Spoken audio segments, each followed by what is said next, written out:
Hare Krishna. Hare Krishna. So we've just stopped at this place and we're in Utah, heading to Colorado, towards Denver. And we just left a place called Cedar City. Cedar City. And that was in Utah. And yesterday we drove through from California to Nevada. And we were in Las Vegas. We went through Arizona. And then we came into Utah. And you can follow all this on the Bhakti Vision. Bhakti Vision YouTube channel, Wandering Krishnas. It shows all the scenery and all the places and the temples, and their scenery is mind-blowing, and just for that, if you have a look, it's just amazing. Just to see it. Unfortunately, you can't you can't really get what's here, but if you go to that Bhakti Vision channel, you'll see the scenery here. That should be uploaded by the end of the day today. And yes, it will be. Hopefully. It will be. And this is called the Devil's Canyon. So we thought in the Devil's Canyon we should definitely read some Srimad Bhagavatam. Okay. So we're reading from Canto 3, Chapter 28, Text 32. Kapila's instructions on devotional service. Okay. Om Namo Bhagavate Vasudevaya. Om Namo Bhagavate Vasudevaya.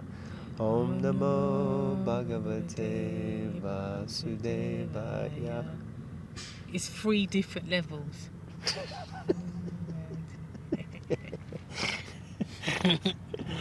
Hey, Bhagavan.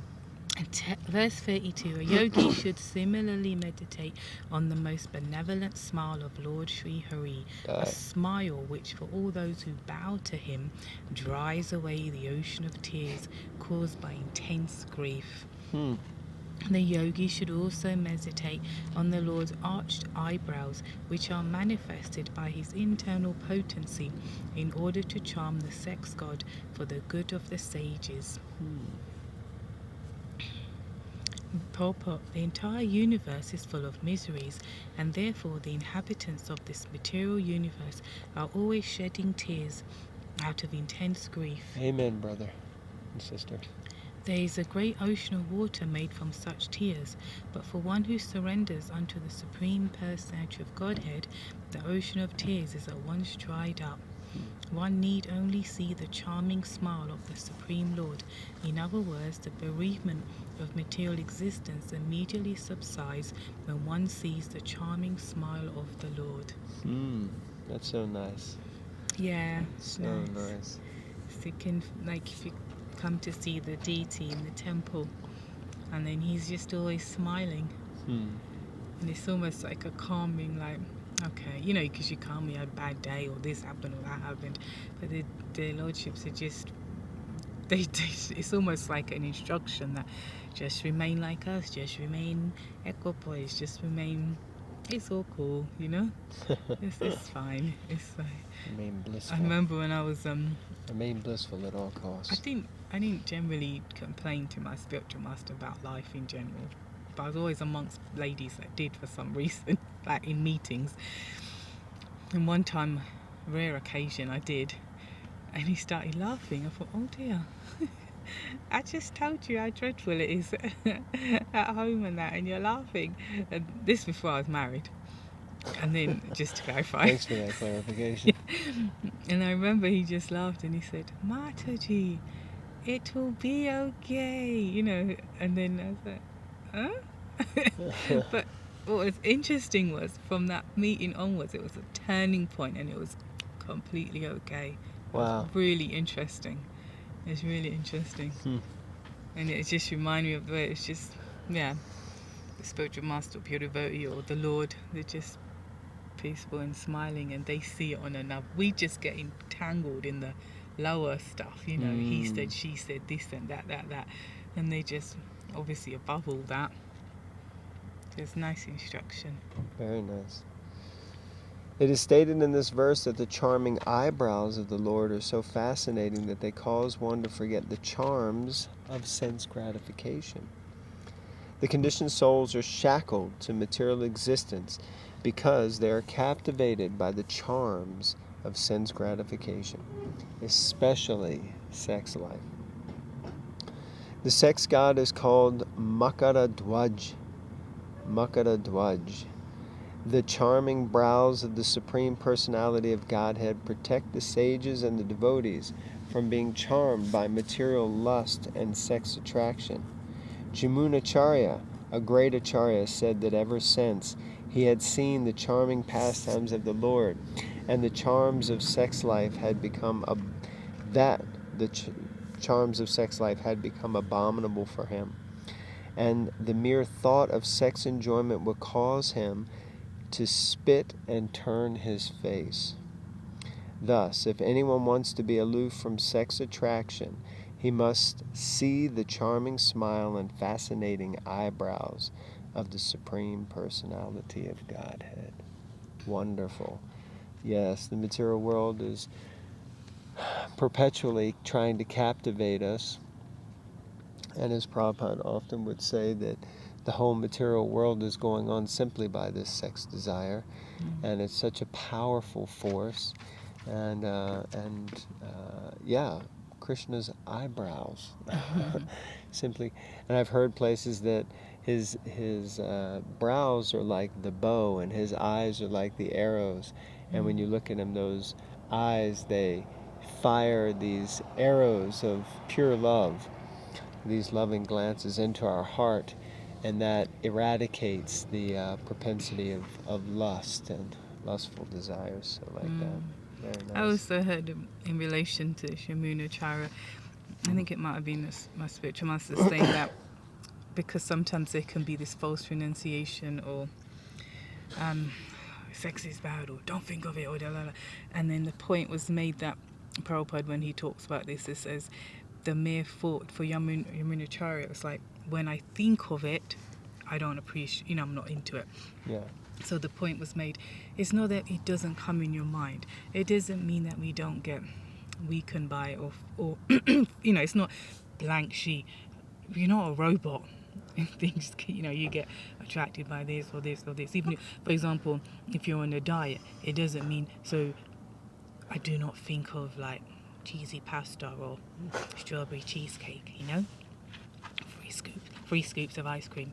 But the point is, what do I do with those thoughts? Do I then go to the local, cheesecake shop and get a cheesecake? No, the thought came, the thought went. The thought even may remain, but I won't act it. I won't eat a cheesecake.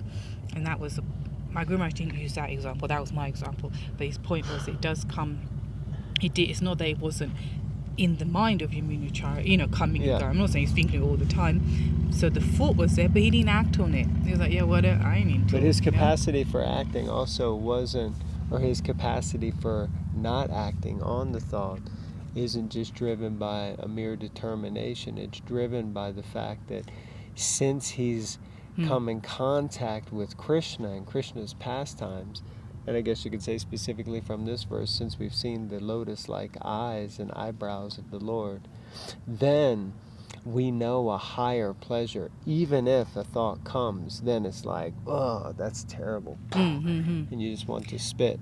But it also doesn't mean that, it's aversion. It's aversion, it's naturally right. just sometimes, a natural especially detachment. As a young brahmachari, there would be this propensity. Those brahmacharis.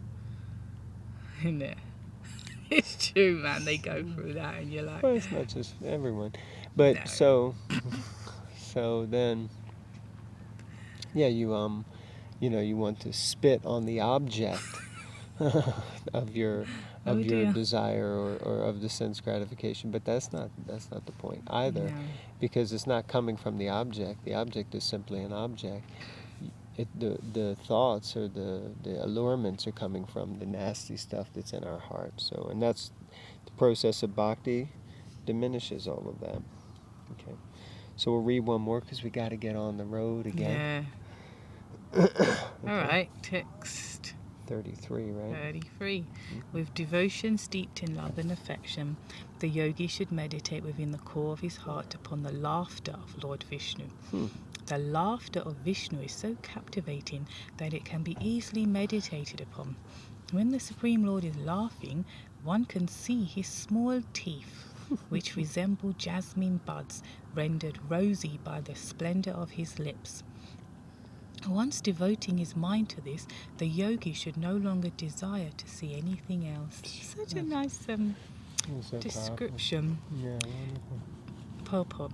It is recommended that the yogi visualize the laughter of the Lord after studying his smile very carefully.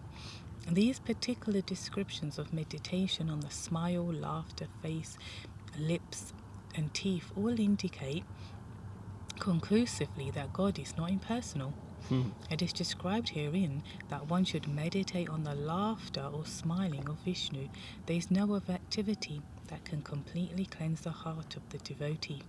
The exceptional beauty of the laughter of Lord Vishnu is that when he smiles, his small teeth, which resemble the buds of jasmine flowers, at once become reddish, reflecting his rosy lips. If the yogi is able to place the beautiful face of the Lord in the core of his heart, he will be completely satisfied. In other words, when one is absorbed in seeing the beauty of the Lord within himself, the material attraction can no longer disturb him. Param Drishva Navartate. When one gets the higher taste, then one no longer has a taste for those lower things. It's really nice, this, Vishnu's laughter, and then it took his teeth. And how they're reddened by his rosy lips. Says he's got small teeth. Yeah. Well, he got a big teeth, is he? Not buck tooth. Yeah. I guess not. Well, yes. Now he's got like jasmine buds. Tiny rosy teeth. Really nice meditation, even if you can't think of anything else, just think. You can think of these descriptions. Oh, he wears yellow cloth. Oh, he's got this jewel. Oh, the marks on his feet. Just like little. The pearl necklace, remember, and the his eyebrows. Kastuba Mani. Yeah, his smile. Looks like they're having a picnic. No, they're selling stuff. Oh, some people have shown up. They've setting up a little shop. No, they're probably here every day. We just don't know that. They probably come. Oh, interesting. So one thing I wanted to say. They look like they're from Indian descent. Native Indian. Yeah.